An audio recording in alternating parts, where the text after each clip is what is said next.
Damos la bienvenida a Rafael Porcecanski, director de Opción Consultores, director de contenidos, de gestión. Muy buenos días, bienvenido. Muy buenos días, Ana, ¿cómo estás? Estábamos mirando esta tendencia de las encuestas y se puede decir que la gente se está inclinando por lo novedoso.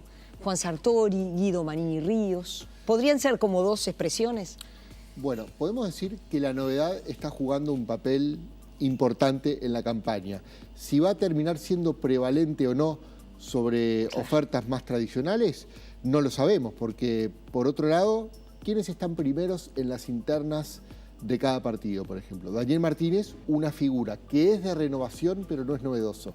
Ya es conocido por la ciudadanía, sobre todo la ciudadanía montevideana, es una cara con una trayectoria política muy importante y es el actual, bueno, el renunciante intendente de Montevideo, pero el responsable principal de esta gestión departamental de la ciudad. Por lo cual, en el caso del Frente, hay renovación frente a esos tres grandes liderazgos que ha tenido el Frente Amplio en el siglo XXI, que son Vázquez, Mujica y Astori, pero es una renovación a medias porque no es una novedad saliente, digamos.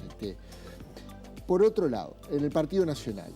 Y porque además me parece, sí, humildemente, que el discurso de Daniel Martínez está muy cercano a la continuidad.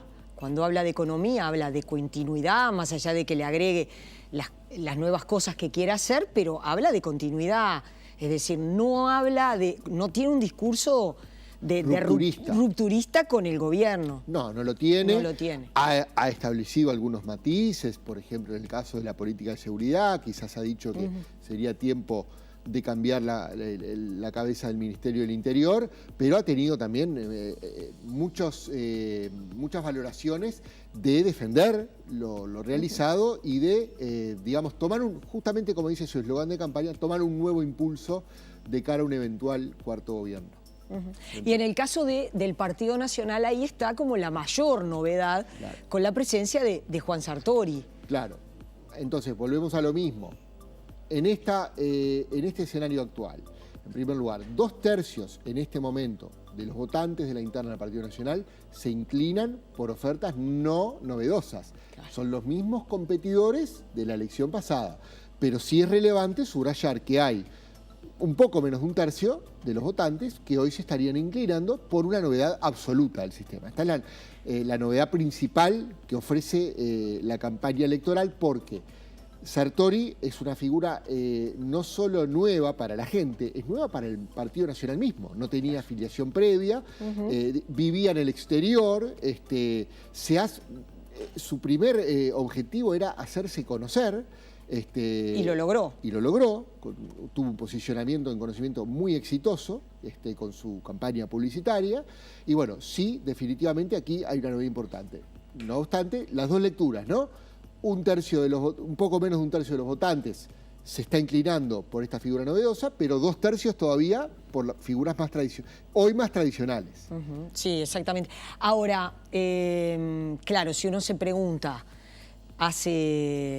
cuando él salió con la primera campaña, ¿usted sabe quién es Juan Sartori? Si uno le pregunta que se iba a ubicar en segundo lugar por encima de Larrañaga, cualquiera hubiera dicho, no seas tan osado. ¿No? Digo, es decir, como que realmente ha sido muy disruptiva su presencia. Sí, ha sorprendido a propios extraños. Evidentemente ha aprovechado muy bien los recursos que ha invertido en la campaña hasta ahora. Ha logrado sintonizar con un sector de la ciudadanía en base a su estilo comunicativo, en base a algunas de sus propuestas. ¿Y dónde pesca como se suele decir, dónde pesca sus votos? ¿A quién le saca votos? Bueno, en realidad nosotros lo que vemos es, por un lado, en la primera irrupción de Sartori, cuando pasa desde 0 a un 14%, que nosotros ya lo registramos en marzo, bueno, allí el principal competidor, digamos, donde hay una disputa de votos, es la calle Pou. La calle Pou tenía, previo a la llegada de Sartori, más de la mitad del electorado blanco, 55%, por ejemplo. Post Sartori, digamos, ya con Sartori en campaña varios meses, pasa a una base más cercana al 40%, un poco más del 40%. Tuvo un pico en abril del 50%, pero evidentemente no registró desde la asunción de Sartori como precandidato lo que venía registrando previamente. Quiere decir que allí hay un segmento. Puede haber habido un segmento también de votantes de Verónica Alonso, Claro. ¿verdad? Que lo hayan preferido. Parecería haber afectado menos el núcleo duro de votantes de Larrañaga, ¿tá? Y quizás la otra hipótesis es que Sartori esté arrimando algunos votos que no son nacionalistas al Partido Nacional. De hecho, nuestra forma de medir las internas permite el voto cruzado de octubre y junio. Quiere decir, puede haber personas que estén pensando en votar un partido en octubre, pero decir voy a votar otro partido en junio. Esto pasa, hay voto cruzado. Es minoritario, pero lo hay. Según evidencia preliminar que tenemos, Sartori es, dentro de los precandidatos del Partido Nacional, aquel que tiene más voto cruzado.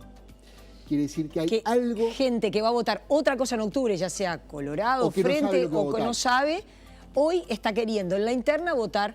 Uno se pregunta cuán, como la elección no es obligatoria, cuán volátil son todos esos votantes que por teléfono o cara a cara dicen sí, yo voy a ir y voy a votar a Sartori. ¿Cuánto verdaderamente es un voto consciente como para finalmente concretarlo? Mirá, todos nos preguntamos lo mismo, pero no solo respecto a Sartori. Quienes trabajamos en opinión pública nos hacemos esa pregunta, porque además somos conscientes de una limitación metodológica, la explicitamos y es esta. Las encuestadoras nos dividimos en una decisión metodológica clave. Es si presentar nuestros datos intentando quedarnos solamente con el sector más probable que iría a votar a la interna o presentar los datos generales y saber que se corre con esa limitación. Opción filtra. Quiere decir, solamente se queda con la gente que diría que es muy probable o que probable vaya a votar. ir a votar a la interna. Sin embargo, esta gente es más de la que realmente irá a votar ese día de la elección. Es más, porque hay gente que dice que sí, que lo va a hacer, pero después llega, hace frío o no se decidió mucho por un candidato y se queda en su casa y no va a votar. Esta es una realidad, ¿está? Puede pasar también gente que de pronto está diciendo no voy a ir a votar y llegado el momento va y vota. Puede perfectamente. Puede pasar. Y hay un tercer perfil de elector. Puede pasar también que hay personas, esto se da bastante en el interior del país, que dicen... Sí, yo voy a ir a votar apoyando a un dirigente departamental que me pidió una mano, todo lo demás. No sabe bien ni siquiera a quién apoya ese dirigente departamental. Pero lo va a votar a ese dirigente. Pero va a votar y suma votos para el precandidato a quien apoya a ese dirigente.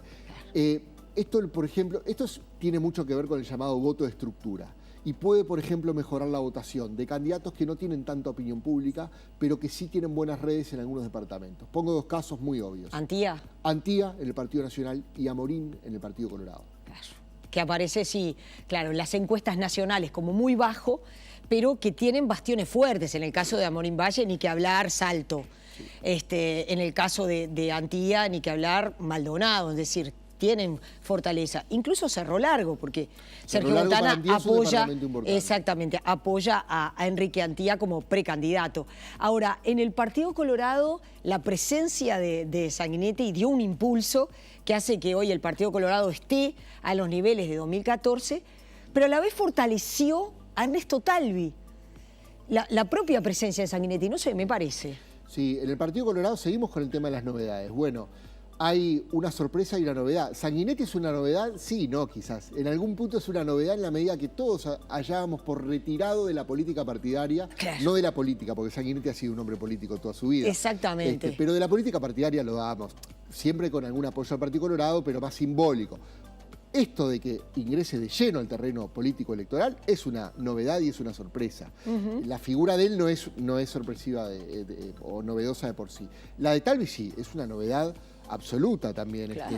Si bien ha estado, quizás no tanto como Sartori, en el sentido de que Sartori no tenía vinculación con la política partidaria, Talvi siempre estuvo ligado a lo político en el sentido amplio, discusión de política pública, desde Ceres, todo lo demás, ahora ingresa, da un paso más, entra a la política Y siempre fue un partidaria. hombre cercano al Partido Colorado, al doctor Jorge Valle. Claro. Digo, porque en el caso de Sartori no se lo identifica como un hombre cercano en sí al Partido Nacional. En cambio de Talvi sí, siempre fue un hombre cercano a los partidos tradicionales, en particular al Partido Colorado. Entonces no es de extrañar que hoy sea precandidato Colorado. Ahora, Claro. ¿qué pasa con los partidos chicos que no tienen competencia? Porque estamos hablando de 3 internas competitivas, de cualquier manera, y de 2 fuerzas grandes, en el caso del Frente Amplio, el Partido Nacional, también el Partido Colorado, pero aparece como novedad, y otra vez vamos al tema novedad, el Partido Cabildo Abierto, liderado por el excomandante jefe del Ejército, Guido Manini Ríos. Es una situación muy curiosa porque en realidad estos 3 o 4 meses previos a la campaña de las internas son meses difíciles para los partidos chicos. Claro. De poca visibilidad, Claro. en general, no hay competencia. Sin embargo, este ha sido un muy buen trimestre para un partido chico y sin competencia como como Cabildo Cabildo Abierto. Abierto, Ha sido sin duda. un muy buen trimestre en términos de posicionamiento en la opinión pública. Y quizás, esto lo veremos, se plantea la interrogante de si va a tener un núcleo interesante de apoyo más a nivel, para que le dé una fuerza simbólica el día de la elección de junio, ¿verdad? Para, digamos, mostrar de que ya se empieza a armar la cosa con fuerza. Claro. Entonces, cabe esperar, no un nivel de votación cercano a los demás partidos con competencia efectiva, pero es una posibilidad que bastante gente finalmente concurra a darle un apoyo simbólico a la candidatura de Manini Ríos el día de la interna. Partido de la Gente y Partido Independiente, ambos dos están en un momento complicado, un momento desafiante. El Partido de la Gente ha tenido varias Sí, deserciones. varias ¿no? deserciones, algunas tenido dificultades problemas. internas que se han ventilado, ¿verdad? Y si bien tiene una competencia hoy, es una competencia también más simbólica, donde parece que nada va a alterar el triunfo de Novik frente a este candidato nuevo que es Carota. Entonces, en opinión pública, el Partido de la Gente sí, se ha debilitado, tiene ahora el desafío de, pasadas las internas, digamos, lograr un reposicionamiento de Novik.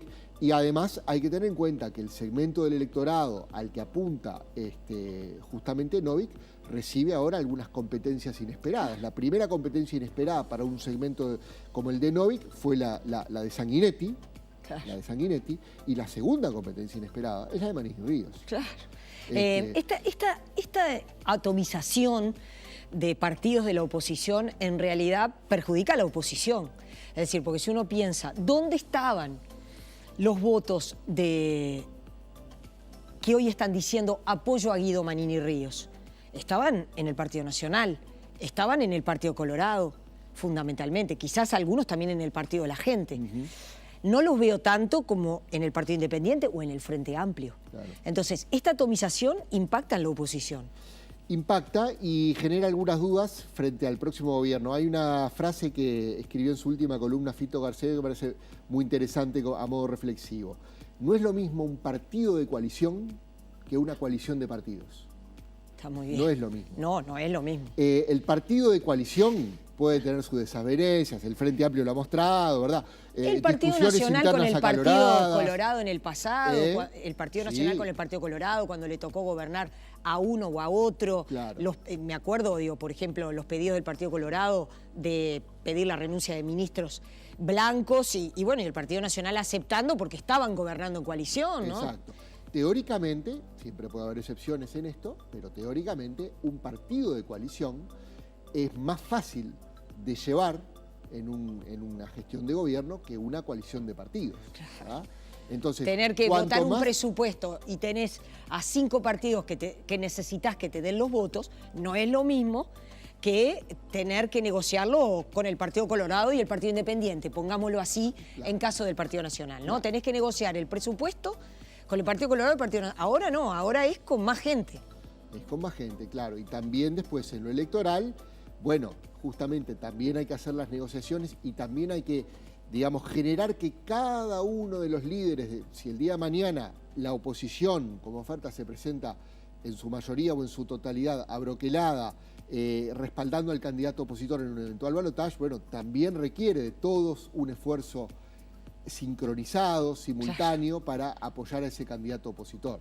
Dejo fuera el caso, por ejemplo, de Unidad Popular, que es otra oposición, es una oposición a la izquierda del frente, que creo que juega con su propia lógica, ¿verdad? Y se plantea la duda mayor es la del Partido Independiente, que es lo que finalmente terminará realizando. Y respecto a los temas en los que a la gente le están interesando, porque recuerdo en la campaña de 2014 hubo una presencia muy fuerte del tema seguridad. Pero si bien es cierto que la seguridad es lo que más preocupa a los uruguayos, en la campaña electoral hoy la economía ha adquirido un protagonismo, el tema del empleo, diría, si uno lo tiene que sintetizar, empleo y seguridad, como dos grandes temas de preocupación de los uruguayos. Sí, yo diría, en la economía son varios temas ligados. Empleo, sin duda, que es, por un lado, de parte del desempleado, la ansiedad, el temor de no encontrar el empleo, y de parte del empleado, el miedo a perderlo. Sí, sí, hay una incertidumbre enorme, ¿no? Venimos a hacer una reciente encuesta de opinión pública y hay un significativo sector de la ciudadanía que tiene bastante o mucho miedo de perder su trabajo. No hay que menospreciar eso. Entonces, esta percepción de poder perder el empleo y según se vincule la política con la capacidad de retenerlo o de perderlo, bueno, puede ser un factor impulsor del voto. Junto a eso, otros temas que son de economía muy importantes. Los salarios, es decir, no importa solo estar empleado, sino cuánto uno está ganando, compararse con, bueno, ¿verdad? La calidad del empleo, ¿verdad? Es decir, el salario. La calidad del empleo y el tema del costo, el famoso costo del Estado, con el tema de los impuestos, ¿verdad? Todo lo demás. Un país caro. El costo de vida, claro, exactamente. Sobre todo, me parece que en el interior del país, en muchos puntos, puede que el gobierno esté debilitado. El gobierno que, cuando uno mira 2014... el Frente Amplio ganó prácticamente en todos los departamentos, menos, no quiero equivocar, pero creo que en Flores, en La Valleja, el Frente Amplio no ganó. Después ganó en todo el país. Estoy hablando de Paysandú, Maldonado, no las municipales, digo en el gobierno nacional. Sí, claro, una gran diferencia entre la votación del Frente en octubre y luego... Exactamente, pero estoy hablando de octubre, claro, ¿no? Y ahí el Frente Amplio ganó y hoy las encuestas no lo están dando ganador en muchos lugares del interior. No, pero... de hecho... Digo, cuando uno desagrega, no cuando uno mira la globalidad 30 a 32, no, cuando uno desagrega, dice, bueno, voy a mirar el litoral, voy a mirar los departamentos fronterizos. En la gran mayoría, en este momento, en la gran mayoría de casos, quien tiene el liderazgo es el Partido Nacional de los departamentos. Es decir, tenemos alguna evidencia de que en este momento el frente está desafiado en general, particularmente en el interior. Para el Frente, obviamente, no es una buena noticia este panorama de mucha estabilidad y paridad competitiva con el Partido Nacional. ¿Cuál es una de las grandes cartas o la gran carta del Frente? Que todavía hay un porcentaje muy grande de indecisos. Y son indecisos que en su mayoría votaron al Frente Amplio en 2014. No cruzaron ese muro simbólico que hay entre los grandes bloques que estructuran la política uruguaya, el del Frente Amplio por un lado y estos partidos de oposición, ¿verdad?, a la derecha del Frente, por así decirlo. Entonces, esa sin duda es una carta importante para el Frente. Porque si uno piensa, potencial. Rafael, si uno piensa, en 2014, a esta altura, el Frente Amplio estaba por lo menos, no me quiero equivocar, 10 o más puntos arriba. Correcto. Estaba en 40, 42, 44, sí, por decir. Correcto. Y a la vez uno mira y dice, bueno, pero ¿y dónde están ese 12, 14%? Porque también ve que el Partido Nacional sigue ahí en ese 30, 32%. Claro, en realidad es una muy buena pregunta esa, Ana, porque... ¿qué es lo que vemos? En realidad no han crecido mucho ni el Partido Nacional, ni tampoco el Partido Colorado. El Partido Colorado, en el mejor de los casos, llegó a su techo de intención de voto en 2019 respecto a 2014. Nunca lo superó todavía. Y el Partido Nacional un poquito mejor. Entonces, ¿dónde están los votos? Están en los otros partidos. Claro, está en esa atomización de la que hablamos. Son parecidos. Están sobre todo en los otros partidos, en esa atomización, el Partido de la Gente, el Partido Independiente, ahora en Cabildo Abierto, que es el que lidera todos esos partidos. Esto quiere decir que los frentistas que ya cruzaron hacia la oposición se fueron hacia los otros partidos. Bueno, quizá no necesariamente. Quizá lo que ocurre, por ejemplo, sea un fenómeno intermedio. Pueden haber frentistas que, por un lado, se fueron al Partido Colorado y al Partido Nacional, y por otro lado, ex votantes colorados y blancos que ahora se están yendo a los otros partidos. Es decir, quizá no sea automático eso, pero lo que sí vemos es que la gran diferencia con 2014 son los 10, 12 puntos menos del Frente y el crecimiento de alternativas electorales por fuera de los partidos fundacionales. Lo que habla que a partir de julio, quienes sean los candidatos y la competencia nombre a nombre va a ser muy importante para la decisión de ese 12-14% que tiene en sus manos decidir la elección, me da la impresión. Sí, porque el segmento de los indecisos, que incluye voto blanco anulado, a nuestro entender, ese segmento es un segmento que toma en cuenta mucho lo que son los perfiles individuales, los candidatos concretos. Claro. No solo lo programático y lo partidario, toma mucho en cuenta los candidatos concretos. ¿Quién me va a garantizar a mí el trabajo, el empleo, las garantías o mayores garantías, por decirlo, ¿no? Rafael, gracias por haber venido y para una próxima invitación ya volverás, porque ustedes lo han dicho, el final es abierto, si bien aparecen candidatos consolidados, para junio falta mucho. Para junio falta mucho y un concepto central que hay que tener en cuenta. 20 puntos de ventaja es una diferencia interesante, pero reversible. Como en el básquetbol. En una interna, claro, muy buena analogía. En una interna, en una nacional, llevar 20 puntos es otra cosa. Es otra cosa, claro. Claro. Pero bueno, estamos por ahora en esta interna, en esta primaria. Gracias por haber venido, Volvemos a conversar, si te parece, la próxima vez en junio. ¿Cómo no?